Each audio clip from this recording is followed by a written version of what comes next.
करने के लिए जो आज हमारे बीच में अतिथि बंधु उपस्थित हुए हैं और सभी का परिचय आज मुख्य अतिथि के दायित्व का निर्वहन करने वाले डॉक्टर सुशील कुमार चतुर्वेदी जी, आप शोध संस्थान रानी लक्ष्मीबाई केंद्रीय कृषि विश्वविद्यालय झांसी में है। आपका विद्यालय परिवार विद्या भारती की ओर से हार्दिक स्वागत वंदन अभिनंदन करते हैं।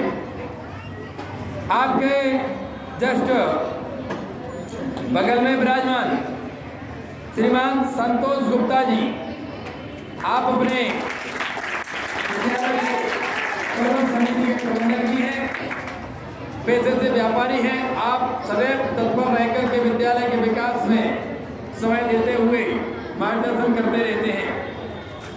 आपके जस्ट दाहिने ओर विराजमान श्री अशोक गुरु बक्सानी जी, आप व्यापारी नेता हैं। आपका भी विद्यालय परिवार हार्दिक स्वागत वंदन करता है। आपके जस्ट दाहिने ओर विराजमान श्रीमती शालिनी गुरु बक्सानी जी, आपका भी विद्यालय परिवार हार्दिक स्वागत वंदन करता है। आप महिला व्यापार मंडल में अध्यक्ष हैं। व्यापारी मंडल होने के नाते आपका समय हम सबको मिला, बहुत सौभाग्य का विषय है। और सबसे किनारे अपनी झांसी में अनुभव की कला बिखेरने वाले श्री उदय सोनी जी, आप अध्यक्ष हैं कृषि सरकार व्यापार मंडल के।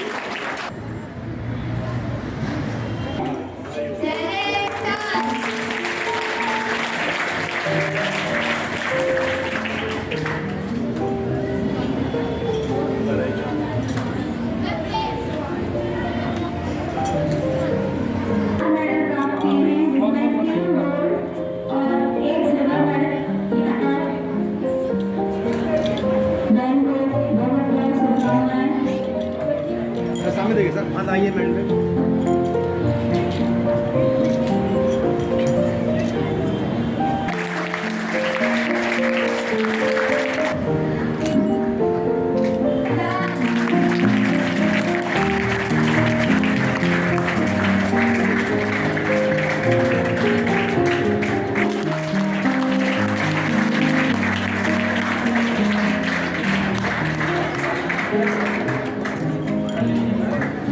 पीछे जाओ,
तो जब ये विषय आया कि समुद्र के उधर कौन जाएगा, जिससे भी कहा गया उसने थोड़ा शंका जाहिर की कि 800 मीटर की रेस है, 400 तक तो दौड़ लेंगे, हो सकता आगे थके।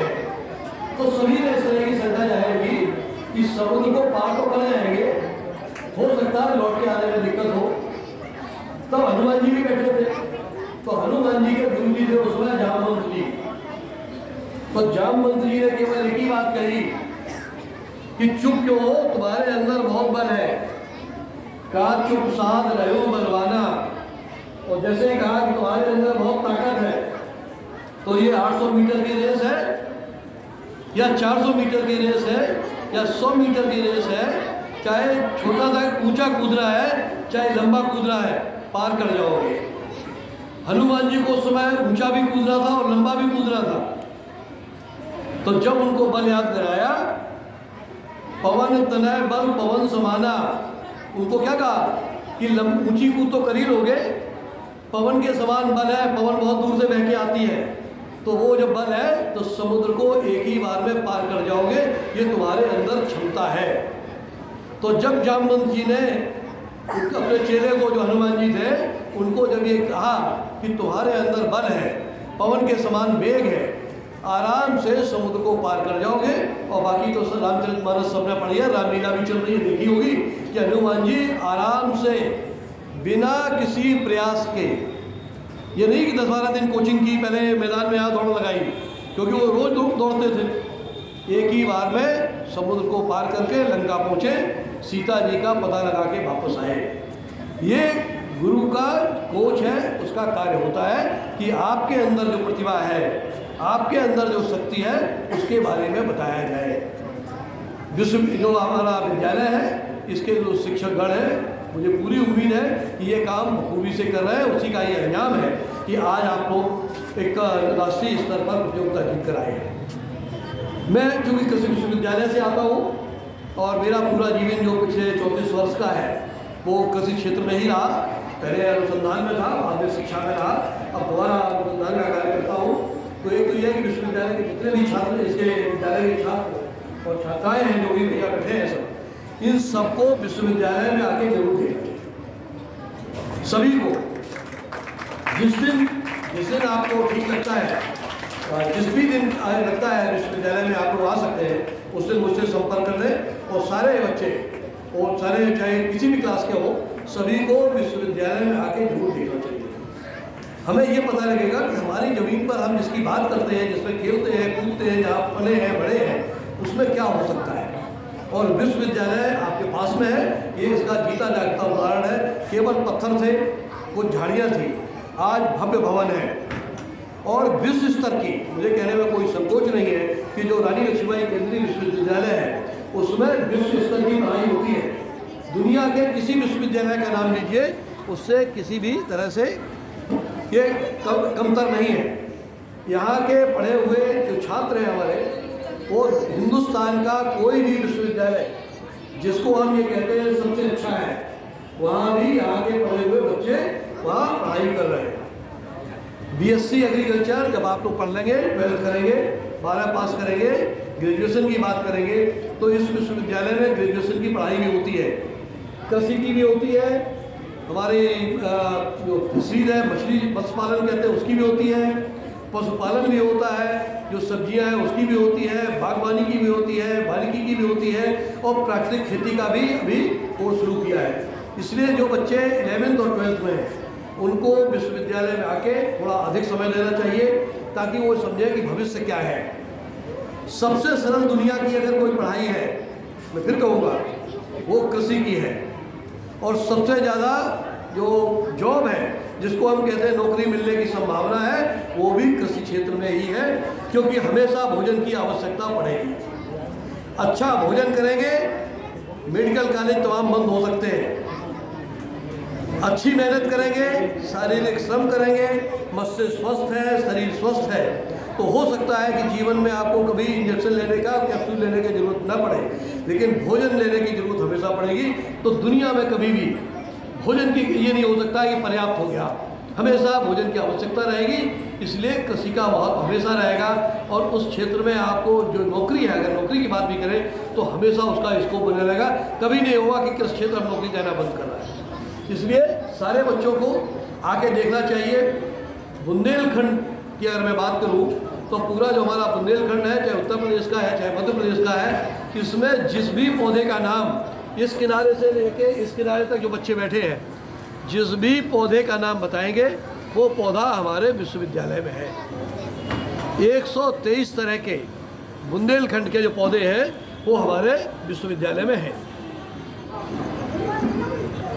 तो अगर किसी भी, मैं एक की बात नहीं कर रहा हूँ, जिस भी पौधे का आपने नाम पढ़ा है पुस्तक में, वो पौधे विश्वविद्यालय में हैं। अगर हम आम की बात करें, सेब की बात करें, अंजीर की बात करें, लीची की बात करें, जो भी पौधा आपको आता है वो मान के चलिए कि विश्वविद्यालय में है। आप जब बच्चे सब आएंगे तो देखेंगे हिंदुस्तान की जितनी भी फसल है, वो चाहे उत्तर प्रदेश की हो, चाहे मध्य प्रदेश की हो, इन दो प्रदेशों की खास तौर से कोई भी ऐसी फसल का नाम आप नहीं जानते हैं जो विश्वविद्यालय में ना हो। किसी भी पेड़ का, किसी भी फल का, किसी भी सब्जी का जिसका नाम आप बताएंगे वो विश्वविद्यालय में है। इसलिए आप सारे जो बच्चे हैं वो विश्वविद्यालय में आए और देखें कि जो हम खा रहे हैं वो कैसे बनता है, कैसे पैदा होता है। अगर हमें ये रहेगा तो जो जिसके लिए ये विश्वविद्यालय बनाया गया है विद्या भारती का है, और विद्या भारती का मूल उद्देश्य ये कि हम अपने जीवन से जुड़े रहें, अपनी ज़मीन से जुड़े रहें, हम अपने देश से जुड़े रहें। अगर हम अपने देश से जुड़े रहेंगे, अपने विद्यालय से जुड़े रहेंगे तो कोई कारण नहीं है कि आप आगे न बढ़ें। आज एक जरूर कहूँगा कि आज के 40 साल पहले जब मैं भी इसी तरह आप लोगों की तरह 50 साल पहले बैठता था तो उस समय तो टाट पट्टी अपनी लेके जाते थे। हम 6, 7, 8 में पढ़ते थे तो अपने बोरे को एक छोटा सा लपेट के और बैग में लेके जाते थे, तब पढ़ाई होती थी। जब हम आगे पढ़े 9, 10 पे तब अचानक से वो बेंच की बात आ गई, क्योंकि इंटर कॉलेज बहुत अच्छा था अजीतपुर में, तो उस इंटर कॉलेज में पढ़े। आज भी मैं कहूँगा 6, 7, 8 में एक श्री राम स्वरूप वर्मा जी होते थे। वो शनिवार के दिन 1 घंटे की क्लास लेते थे सबकी, 3 बजे से 4 बजे पूरे मैदान में। गर्मी सर्दी बरसात की कोई बात नहीं है, वहीं बैठना है। वो 2-3 बातें कहते थे, जिसमें से एक बात बहुत महत्वपूर्ण है जो मैं चाहता हूँ कि आज आपके साथ फिर सब बच्चों को जरूर बताऊँ। भूत होता है, सब लोग जानते हैं, लड़कियाँ बहुत ज़्यादा अच्छी तरह जानती हैं भूत होता है, लड़के भी जानते हैं। भूत 2 तरह के होते हैं। भूत तो डराता है, ये तो सब मानते हैं कि भूत है तो डराएगा। भूत 2 तरह के होते हैं, अच्छा भूत भी होता है और खराब भूत भी होता है। रात को जब सोते हैं अंधेरे में तो खराब वाला भूत डराता है। अचानक से नींद खुल जाती है तो बाहर जाने में लगता है भूत बाहर खड़ा है। ये भूत क्या है? ये भूत वही है कि जो हमें कर्म करना चाहिए था उस समय हमने वो कार्य अपना नहीं किया। अगर एग्जाम आएगा, अभी परीक्षा आएगी, आपने पढ़ाई नहीं की है तो जो ना पढ़ाई करने वाला भूत है वो आपको डराएगा परीक्षा में। ये भूत तो डराएगा क्योंकि पढ़ाई तो की नहीं है, पेपर है। इसलिए भूत से डरने की जरूरत नहीं है। वर्तमान में रहिए, वर्तमान को पढ़िए, भविष्य अपने आप अच्छा है। किसी बच्चे का कहते नहीं भूत बुरा भी होता है और अच्छा भी होता है। अब अच्छा भूत कौन सा होता है? अच्छा भूत वो होता है कि पिछले एग्जाम में कुछ चीटिंग करके हमारे नंबर आ गए, वो अच्छा भूत था। तो चीटिंग करनी, नंबर भी आ गए। अब फिर एग्जाम होना है तो वही जो अच्छा वाला भूत था वो डराता है कि इस बार चीटिंग ना करने को मिली तो क्या होगा। इसलिए दोनों भूत से सावधान रहना है। ना ही चीटिंग करनी है और ना ही पढ़ाई छोड़नी है कि हम तब नहीं पढ़ते थे। जिस दिन से सुबह हुई, कहते हैं जब जागे तभी सवेरा। मेहनत से पढ़िए, भविष्य बहुत उज्जवल है। और जो संस्कार सरस्वती शिशु मंदिर में, सरस्वती ज्ञान मंदिर में या सरस्वती विद्या मंदिर में, दीनदयाल उपाध्याय शोध संस्थान में या जो शिक्षण संस्थाएं इनमें मिलते हैं, वो आज के तमाम जो हमारे गवर्नमेंट स्कूल खुले हैं उनमें वो संस्कार नहीं मिलते हैं। और एक बात जरूर सबको बताऊंगा, ये बच्चे हैं अभी IAS का रिजल्ट आया, जैसे जैसे कलेक्टर और SP होते हैं, जो बच्चे हिंदी से पढ़े हैं, ग्रामीण क्षेत्रों में पढ़े हैं, उनका प्रतिशत ज़्यादा है। सेकेंडरी सर्विसेज जो होती है, कहते नहीं कलेक्टर नहीं बन पाए, लेकिन कलेक्टर के जो नीचे वाले हैं वो इन कॉन्वेंट स्कूल में बनते हैं। ये डेटा है। इसलिए इन विद्यालयों में जो पढ़ेंगे, यहाँ जो मेहनत करेंगे, कोई कारण नहीं कि आप अपने जीवन में सफल ना हो। जिस विद्यालय में आप पढ़े, ऐसे ही छोटा सा विद्यालय था, 3 कमरे का, 3 कमरे का विद्यालय था, जिसमें 3, 4, 5 इनके क्लास लगते थे और 1-2 के क्लास बाहर छप्पर में लगते थे। उस विद्यालय से पढ़ना शुरू किया। आज बहुत भव्य विद्यालय है। अभी मैं जब गया गाँव देख के आया, बहुत साफ सुथरा देख के, आदर्श विद्यालय जैसे होता है ऐसा लगा, देख के बहुत अच्छा लगा। उपस्थित आदरणीय प्रधानाचार्य महोदय, साथ में कृषि विश्वविद्यालय के प्रबंधक महोदय, आदरणीय आपके कॉलेज के प्रबंधक महोदय, मेरे छोटे भाई सोनी जी और साथ में अशोक गुरबख्शानी जी, और सभा में उपस्थित टीचर्स, प्यारे प्यारे बच्चों, सभी को मेरा नमस्कार। और साथ में आप सभी बधाई के पात्र हैं कि आपके कॉलेज के बच्चों ने इतने सारे मेडल जीते।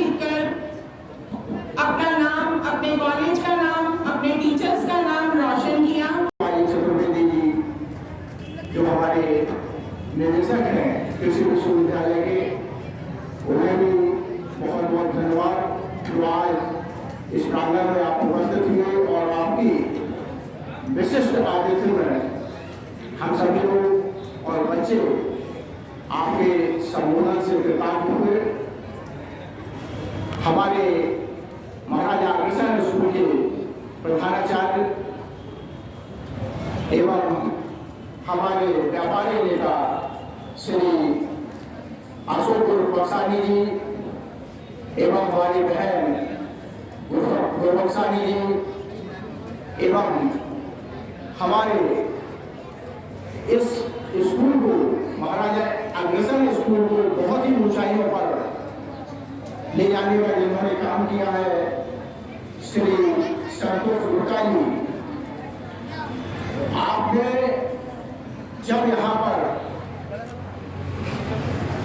व्यवस्थापक के रूप में काम शुरू किया या प्रबंधक के रूप में काम किया, तब इस स्कूल में केवल और केवल लगभग 260 बच्चे थे और आज इनकी मेहनत और लगन से आज स्कूल बहुत ही ऊंचाइयों पर जा रहा है और लगभग 900 से 1000 बच्चों के बीच में आज इन्होंने प्रगति की है। ऐसे हमारे महान प्रबंधन को लेकर के मैं श्री संतोष गुप्ता जी को बहुत बहुत धन्यवाद दूंगा और यही करूँगा कि सही प्रबंधन और सही मेहनत ऐसे ही उच्च कोटि के और उच्च स्तर पर स्कूल को ले जाते हैं। बल्कि मैं कहूँगा कि हमारे स्कूल के जो आचार्य बंधु हैं उनकी एक लगन, मेहनत और एक बच्चों के प्रति समर्पण ये बहुत महत्वपूर्ण है कि जिन्होंने आज इतनी बड़ी संख्या को यहाँ पर उपस्थिति दर्ज कराई है और उनके अथक प्रयास से आज हमारा स्कूल ऊंचाइयों पर पहुंच रहा है। बल्कि मैं तो यह कहूँगा कि एक एक बच्चा अगर 5-5, 4-4 मेडल लेके आ रहा है तो कहीं ना कहीं इतनी काबिलियत इस स्कूल में हो गई है कि जो पूरे प्रदेश में एक नंबर 1 नाम कमा रहा है। इसके लिए मैं स्कूल के प्रबंधन, स्कूल के प्राचार्य, स्कूल के आचार्य एवं जो बच्चों की कोच है उनको बहुत बहुत बधाई और बहुत बहुत शुभकामनाएं देता है। और